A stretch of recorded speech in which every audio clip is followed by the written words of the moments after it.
प्रचार पॅटर्नला सुरुवात झालेली आहे. आता आपण टिळक नगर कुर्ला या दिशेने जात आहोत. मुझे बताइए, जब हमारा लास्ट इंटरव्यू हुआ था आपने कहा था कि इस बार मैं नहीं लड़ने वाली. अचानक क्या हो गया और why you have taken this decision to come back in electro? I think जब I have been talking about not fighting for some time, but मैं समझती हूँ कि लोगों ने बहुत सीरियसली नहीं लिया जब तक इलेक्शन बहुत करीब आ गए हैं. और फिर कैंडिडेट्स का ये वो मेरा नाम फिर एक ही नाम चला गया, यू नो, एंड वो तो बहुत काइंड ऑफ प्रेशर भी रहा. सेकेंडली यू नो इन समय में जब मैं राहुल गांधी जी से मिली और सब ने सोचा रहे राहुल जी ने प्रेशर किया, बट द फैक्ट वाज कि मैं उनको ये मिलने गई थी ये कहने के लिए कि मैं नहीं लड़ूंगी. और उन्होंने मुझे कहा, बहुत अच्छी तरह से कहा कि आई अंडरस्टैंड कि आप कहाँ से आ रहे हो, वेयर यू नो प्रॉब्लम्स आ. लेकिन उन्होंने एक ही चीज़ कहा कि हम सब एक लड़ाई लड़ रहे हैं, पर्सनल कोई लड़ाई नहीं है, बट ये फाइट हम सब लड़ रहे हैं बिकॉज आई थिंक आज ज़रूरत है. और वो जो स्टेटमेंट है वो कहीं ना कहीं मुझे लगा, क्योंकि बहुत इन 5 सालों में हम लोग खुद देख रहे थे कि क्या हालात थी, न्यूज़ में देख रहे थे. जब भी बैठ के दोस्तों के साथ डिस्कस करें, हम यही डिस्कस कर रहे थे, माय गॉड कि क्या हो रहा है इस देश में, मॉब लिंचिंग, ये इसके बारे में पहले तो किसी को मालूम भी नहीं था. जहाँ डेवलपमेंट कहाँ है, विकास कहाँ है, सडनली नाम बदल जा रहे हैं जगहों की, बीफ बैन आ रहा है, मॉब लिंचिंग हो रही है. इस तरह की चीज़ें हमने कभी देखी नहीं थी. और मैं लेकिन अपने काम में इतनी सेटिस्फाइड रही नरगिज़त फाउंडेशन के काम में, क्योंकि that was my way of giving back, और मुझे एक अच्छा लगा. लेकिन जब हमने वो विजुअल्स देखे थे कि आप राहुल गांधी जी आप बगल में बैठे थे और स्टेज पे ही भाषण के दौरान वो आपसे कुछ बात करे, तभी सबने तय कर लिया था कि प्रिया दत्त वापस बैठने वाली. बिल्कुल. और तभी कुछ मैंने इवन बताया भी नहीं था किसी को कि क्या सिचुएशन था और एनीथिंग. और मुझे एटलीस्ट 1 हफ्ता लगा to decide and make an. बहुत प्रेस वालों ने भी मुझे फ़ोन किया कि अच्छा अभी तो हो गया, आप लड़ने वाली हैं. ऐसे नहीं प्लीज़ आप कुछ मत ऐसे लिखिए, अभी फाइनल कुछ नहीं हुआ है.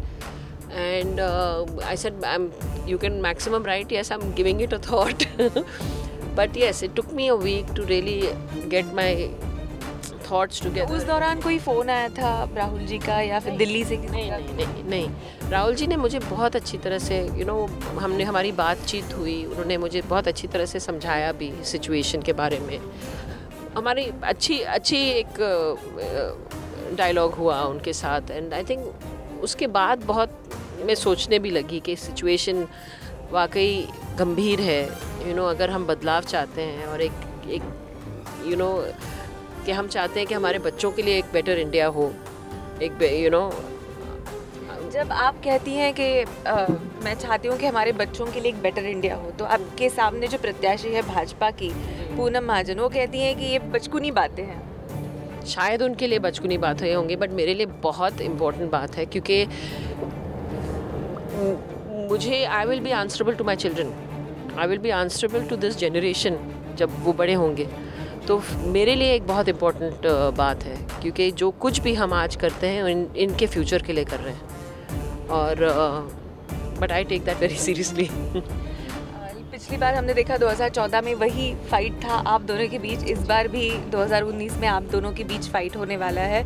और इवेंचुअली अगर देखें तो दोनों के भी पिताजी पॉलिटिकल बैकग्राउंड से हैं. ऐसे में 2 बेटियां आमने सामने हैं फिर एक बार 2014-2019 में. मैंने कभी इस तरह से देखा नहीं है इस चुनाव को. और मैंने पहले भी मैं चुनाव लड़ी थी. हर चुनाव में आपके पास ऑपोजिशन होते हैं, हर चुनाव एक चुनौती होती है. और लेगेसी की बात हो, मेरे पिताजी का लेगेसी कभी पॉलिटिक्स नहीं थी. मैं नहीं समझती हूँ मेरे पिताजी कभी पॉलिटिक्स की लेगेसी, जैसे सब कहते हैं कि वो एक पॉलिटिशियन थे भी नहीं. आई थिंक उनकी लेगेसी जो मैं आगे बढ़ा रही हूँ है एक समाज सेवा की लेगेसी. और उसमें अगर राजनीति हो या नहीं हो, वो लेगेसी हमेशा आगे बढ़ेगी. तो वेरी क्लियरली आई फील कि ना ही मेरे पिताजी ने मुझे ग्रूम किया पॉलिटिक्स के लिए, मैं जब पॉलिटिक्स में आई, it was came out of the blue really. So I don't look at it as that. अगर उनकी लेगेसी है तो उनकी काम की लेगेसी है.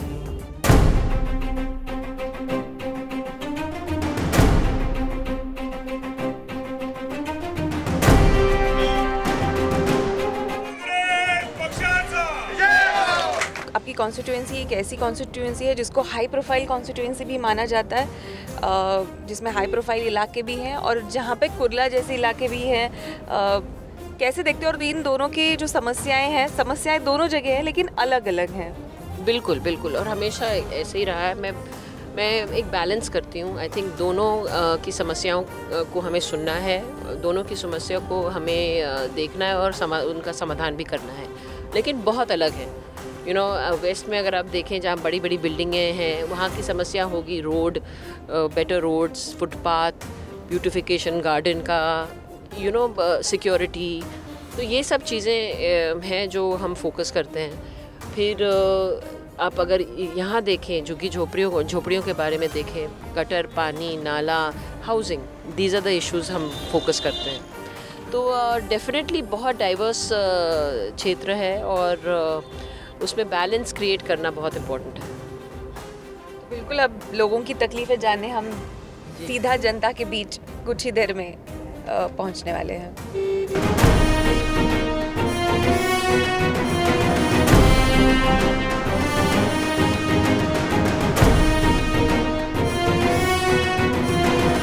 तर आपण पाहतोय मुंबईच्या छोट्या छोट्या भागांमध्ये जाऊन प्रिया दत्त सध्या लोकांशी संवाद साधताना आपल्याला दिसत आहेत.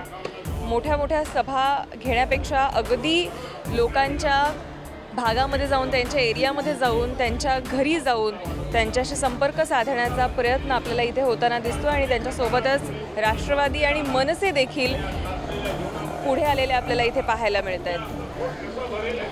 आपल्यासोबत इकडचे नागरिक आहेत, त्यांच्याशी आपण बोलूया. नाव काय तुमचं? चालूबाई. काय वाटतं तुम्हाला हे सगळं बघून?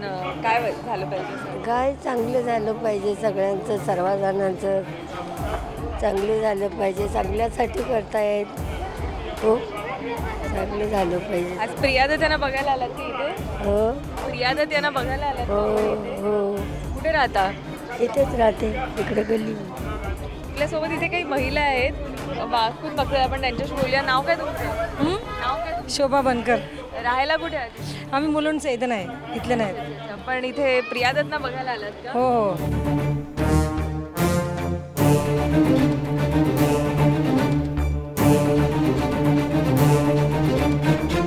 तर आपण आता चेंबूरमध्ये आलेलो आहोत. प्रिया दत्त यांची एक छोटेखानी इथे सभा सुरू आहे. चेंबूरच्या पेस्टॉम सागर या भागामध्ये आपण आहोत आणि आपण बघतोय छोटेखानी सभा सध्या अनेक ठिकाणी त्या घेत आहेत. मोठ्या मोठ्या सभांपेक्षा अगदी लोकांच्या भागामध्ये जाऊन, त्यांच्या एरियात जाऊन त्यांच्याशी बोलण्याचा हा प्रयत्न आपल्याला त्यांचा दिसतोय. आपल्यासोबत काही महिला आहेत, आपण त्यांच्याशी बोलूया. मुझे बताइए, आप यहाँ पे किस लिए आई हैं? हम आए प्रिया दत्त देखने के लिए. प्रिया दत्त को देखने के लिए आए? हाँ, मिलने आए हैं. आप यहाँ क्यों आई हैं? हम यहाँ रहते इसलिए देखने के लिए आए प्रिया दत्त. ठीक है. आम्ही बी ती बघायसाठीच आलो. बगुल करना चाहिए तो उनका भी रक्षा हम लोग भी करेंगे. हाँ, तो उनको भी आप लाएगा ना जी. क्या प्रॉब्लम क्या है? हम लोग के घरदार नहीं है, भाड़े पर रहते हैं हम लोग यहाँ कितने पर. साल से भाड़े पे? बहुत दिन से रहते हैं यहाँ भाड़े से हम लोग भी. ये पर हम लोग तो कुछ तो रास्ता करना चाहिए. लाइट बिल आता है इतना, हम लोग गरीब आदमी कहाँ से भरेंगे हम लोग. तर आपण बघतोय की हा जो भाग आहे, अनेक लोकांच्या राहण्याचा इथे प्रश्न आहे. धन्यवाद दीदी. यानंतर जागृती नगरच्या कार्यालयाचं उद्घाटन होणार आहे. तरी इकडे आणि सर्वांना विनंती की आपण दीदी सोबत चला सभा घेऊन आणि आपण या ठिकाणी मोठ्या संख्येने बसले आणि आपले मनपूर्वक आभार. आपल्यासोबत काही महिला त्यांच्याशी बोलूया. इथे कशाला आलेला तुम्ही? प्रिया दत्तला ऐकायला आलेला? काय इकडच्या समस्या काय तुमच्या? आमच्या समक्ष आम्ही सांगितल्या दीदीला. काय काय समस्या? आमच्या झोपडपट्टीच्या पुऱ्या काय कामाधंद्याचं, गोरगरिबाईच्या लेकरायचं त्या बोलले ना, तेच आम्ही सांगणार. बरं, इथे तुम्ही प्रिया दत्तला ऐकायला आलेला का? प्रिया दत्तला बघायला. तुमच्या समस्या काय तिकडच्या? त्याचं आमचं काय समस्या नाही, पण असं बघायसाठी आलेलो आम्ही. काय बोलणार प्रियांका दत्तला बघायला त्याला सहकार्य पण करायला सहकार्य करायचं. कुठून आलात? तुमचं नाव काय? चेंबूरवरून आलो. प्रिया दत्तला ऐकायला आलेलं. हो त्यांनाच प्रिया दत्त. मला वाटतं वातावरण देशाचं बदलेल. बदलायलाच पाहिजे ना असं आमचा निश्चय आहे. बदलायला बरोबर बोलल्या. आजकाल पोरांना नोकऱ्या नाही काय नाही. पोरं अशी डिग्री घेऊन फिरतात. महागाई वाढली. गरीबांनी काय खायचं? राशन कार्डवर थंब मारत तेव्हा आपल्याला राशन आणि गरीब लोकांनी कुठे थंब मारायला यायचं? नोकरी करणार की थंब मारत नसणार? मग त्यांना काहीतरी पाहिजे की नाही पाहिजे सांगा ना. मग त्यांच्यासाठी नाही तर कोणासाठी? आम्ही सरकारला देणार. म्हणजे बेरोजगारी या मुद्द्यावर तुमचं असं म्हणणं आहे की बेरोजगारी वाढतेय आणि त्यामुळे देशाचं वातावरण बदललं पाहिजे. आता वाढलंच पाहिजे, हे केलंच पाहिजे. मग आणि महागाई पण वाढलेली आहे. लाईट बिल बघा पहिला 200 येत होता, आता 1200. कुठे राहता तुम्ही? कुठून आलात? श्रमजीवी नगरला. सगळ्यात जास्त लाईट बिल वाढले आता. डबलच्या टिबल नाही चौबल झालंय. सगळ्याच गोष्टी वाढल्या. मोबाईलचे पण बिल वाढलेत. मोबाईलला बॅलन्स टाका तरी तो 2 दिवसात गायब. कॅबलचं पण निघाला आता. कॅबलचं पण सांगितलं तुम्ही. आता जीएसटी काय सांगितलं त्याचं काय? तर आपण बघतोय की लोकांच्या अनेक समस्या आहेत. त्यांचं म्हणणं आहे की महागाई काही या काळामध्ये वाढलेली आहे आणि अर्थात बेरोजगारी या सगळ्या मुद्द्यांसंदर्भात आज ते इथे प्रिया दत्तला ऐकायला आलेले.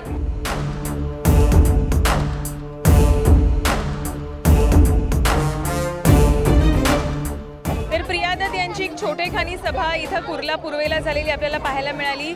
सध्या छोटेखानी सभांवर त्यांचा भर असल्याचं दिसतंय कारण लोकांपर्यंत पोहोचण्याचा हा प्रयत्न है. क्यों आए थे यहाँ पे आप? प्रिया दत्त का भाषण सुनने को. कहाँ से आए थे? यही एरिया में रहता हूँ. एरिया ये क्या लगता है आपको परिवर्तन होगा? परिवर्तन एकदम होगा 100 में 100. आप कहाँ से आए हैं? यहाँ हम यहीं के रहवासी. अच्छा, क्यों आए थे? थोड़ा पीछे रहो. प्रिया दत्त जी आई थी. उन्होंने हम लोगों को बताया हमारी अपनी प्रॉब्लम हम लोगों ने बताया. उन्होंने हमारा सोल्यूशन. क्या आपके यहाँ के एरिया का प्रॉब्लम क्या है? बहुत सारी प्रॉब्लम है. पहले तो इतना बड़ा स्लम है और स्लम के अंदर पूरा ग्रीन जोन दिखाता है. जमाने से हम लोग यहाँ ही पैदा हुए, यहीं बड़े हुए और ये जोन आज भी ग्रीन जोन में ही है. डेवलपमेंट में नहीं जा सकता. प्लस उसके बाद यहाँ शौचालय और बाथरूम वगैरह की बहुत सारी प्रॉब्लम है लेकिन कोई यहाँ सुनने वाला नहीं है. हम लोग और यहाँ पे क्या मोची समाज के लोग भी काफ़ी लोग हैं. कारोबार है लेकिन लोग जीएसटी से वगैरह से बहुत काफ़ी परेशान हुए. यहाँ से छोड़ के चले गए बहुत लोग. यहाँ एरिया पहले रेट बहुत अच्छा था. यहाँ के रूमों को मिलता था पैसा अच्छा लेकिन अब वो जीएसटी लगने से पानी की भी समस्या है. जी मैम पानी की भी बहुत समस्या है. प्रेशर ही नहीं है. प्रेशर नहीं है मैडम. काफ़ी दिन से बहुत परेशानी है. यहाँ पे कचरे वाले आते हैं बट 2 बजे आते हैं जब दुनिया सो जाती है तब. और वो कांग्रेस के राज में सवेरे 7 बजे आके कचरा लेके जाते थे. यहाँ तो बोलना पड़ता है. बोलते गली में हम नहीं आते, हमारा ये टाइमिंग नहीं है और बिना बिल के पैसे मांगेंगे. जो मोदी जी ने ना 10 लाख की सूट पहने और 15 लाख की टोपी हम लोग को पहना के रखे हैं. कुछ मिला नहीं हम लोग को.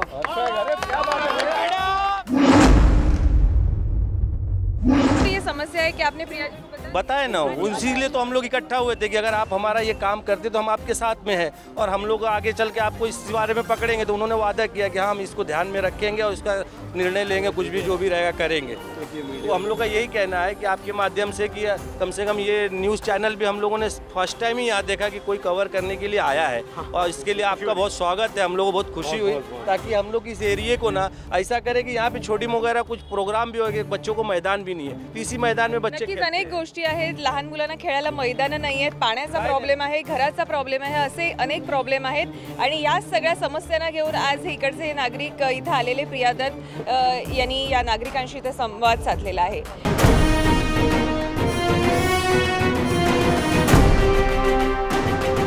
कुर्ला पूर्वेला आपण आहोत आणि अनेक ठिकाणी आपण बघतोय छोट्याखानी सभा त्यांच्या सुरू आहेत. हर छोटी छोटी जगह पे शायद इतने छोटे गली मोहल्ले में शायद कोई जाता भी नहीं होगा. आप वहाँ पे जा रही है और हालांकि उनके छोटे मोटे प्रॉब्लम्स हैं. हाँ जी. कैसे देखती हैं आप? देखिए सब जगह लोगों को टच करना बहुत ज़रूरी है. जैसे मैंने आपको पहले भी कहा इनके प्रॉब्लम्स बहुत छोटे छोटे हैं. मॉ कॉरपोरेशन प्रॉब्लम्स हैं और बड़े जो मुद्दे हैं वो हम उनको पता भी नहीं होगा एंड जो हम इश्यूज़ हम लोग उठाएंगे जो बेसिकली उनके हित में होंगे. जैसे ग्रीन जोन की बात मैंने की. ये पूरा पट्टा इफेक्टेड है बाय द ग्रीन जोन. जो पहले हम लोग ने निकाल दिया था और ये इस सरकार ने वापस लेकर आया। तो यहाँ हालत बहुत ख़राब है। आपने देखा भी होगा कि वत्सला ताई नगर, ये मस्जिद रोड बहुत कुछ भी नहीं है। People are living with hardly anything, you know. तो ऐसे बहुत इश्यूज़ हैं, इसलिए मैंने कहा कि हाउसिंग का और रिहेबिलिटेशन का बहुत बड़ा मुद्दा है इस क्षेत्र में, और हमारी पूरी कोशिश यही रहेगी कि we can address these issues.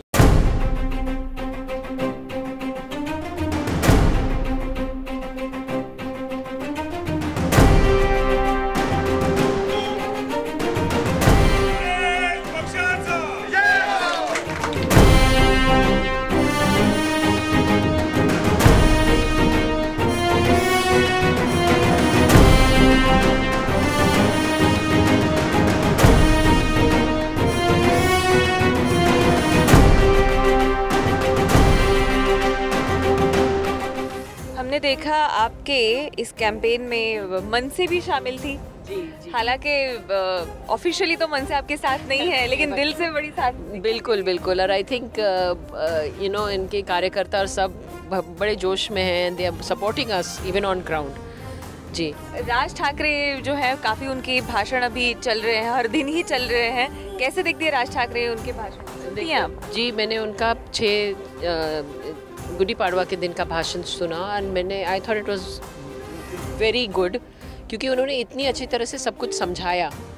You know, एक ज़ोरदार भाषण तो लोग करते हैं, लेकिन जिस तरह से एक्सप्लेन किया गया, दिखाया फैक्ट्स एंड फिगर्स के साथ, आई थिंक वो बहुत इम्प्रेसिव था। आपको लगता है कि राज ठाकरे जिस तरीके से भाषण कर रहे हैं, हर दिन उनके स्पीच आ रहे हैं, इसका इस इलेक्शन पे, जहाँ तक कि महाराष्ट्र का सवाल है, उसका इफेक्ट बिल्कुल दिखाई देगा। आई थिंक यू नो एक चीज़ है कि लोग उनको सुनते हैं और डेफिनेटली असर होगा, because they are listening to what he is saying.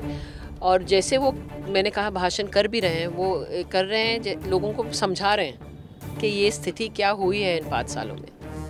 तो हाल ही में हमने एक झटका देखा कि 22,000 जो जेट के एम्प्लॉयज़ थे उनके साथ हुआ। बहुत बहुत अफसोस हो रहा है, और स्पेशली यू नो जब हम देख रहे हैं कि 22,000 नौकरियां, 22,000 फैमिलीज़ इफ़ेक्ट होने वाली हैं और गवर्नमेंट स्टैंड नहीं ले रही है। जो जेट के साथ हो रहा है as a business plan, as you know as a corporate, is a different matter, लेकिन यहाँ we are looking at lives of people. और यू नो पहले तो कहा था कि SBI will come in and bail them out, then SBI backed out. तो their lives are तो एकदम hanging on by a thread. इनको खुद पता नहीं क्या करें, क्या होने वाला है। तो आई थिंक गवर्नमेंट का स्टेटमेंट इसमें आना ज़रूरी है। अब तक आया ही नहीं, तो ये लोग जाएंगे कहाँ?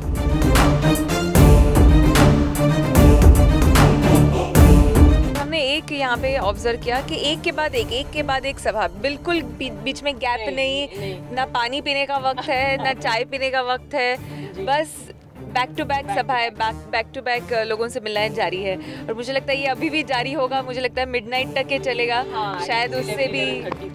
बिल्कुल। तो मैं आपकी इजाज़त लेती हूँ, क्योंकि थैंक यू सो मच कि आपने आज हमारे साथ प्रचार पैटर्न में आप शामिल हुई और आपका प्रचार भी लोगों तक आपने पहुँचाया। Thank you so much. त्यामुळे आता प्रचार पॅटर्नमध्ये वेळ झालेली, इथेच थांबायची, कुठेही जाऊ नका, पाहत राहा TV9।